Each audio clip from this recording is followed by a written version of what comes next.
அன்பியம் YouTube இல்லந்தோறும் இறைசாட்சி, உள்ளந்தோறும் மகிழ்ச்சி. ஒரு வார்த்தை மட்டும் சொல்லும். ஆண்டவரே, உமது வார்த்தை உயிர் உள்ளது, ஆற்றல் மிக்கது. ஆண்டவரின் சொல் செயல்படுத்தும் ஆற்றல் பெற்றது. அவரது வார்த்தையில் உண்டானது இந்த உலகம். ஆண்டவரது வார்த்தைக்கு இருக்கும் வலிமையை மக்கள் உணர்ந்தார்கள், அனுபவித்தார்கள். இடியின் பேரொளியாய் முழங்கியது, ஆறுதலாய் அன்பாய் பேசியது, நம்பிக்கையும் தைரியத்தையும் கொடுத்தது.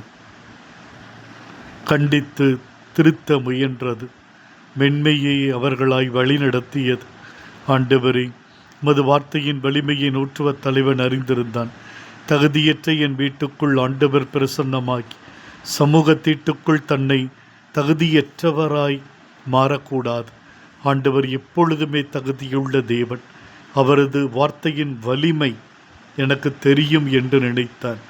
நோயாளிகளுக்கு சுகமாய், பாவிகளுக்கு மன்னிப்பாய், பயத்தில் இருப்பவருக்கு தைரியமாய், அவநம்பிக்கையோடு இருப்பவர்களுக்கு நம்பிக்கையாய், சாத்தானின் பிடியோடு இருப்போருக்கு விடியலாய் ஆண்டவருடைய வார்த்தை மலர்ந்தது.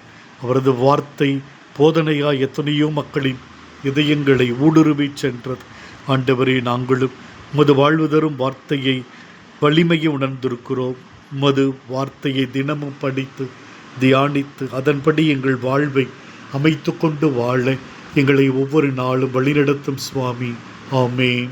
இந்த அன்பியம் யூடியூப் சேனலை நீங்கள் ஷேர் பண்ணுங்க, சப்ஸ்கிரைப் பண்ணுங்க, லைக் பண்ணுங்க. Wish you all the best.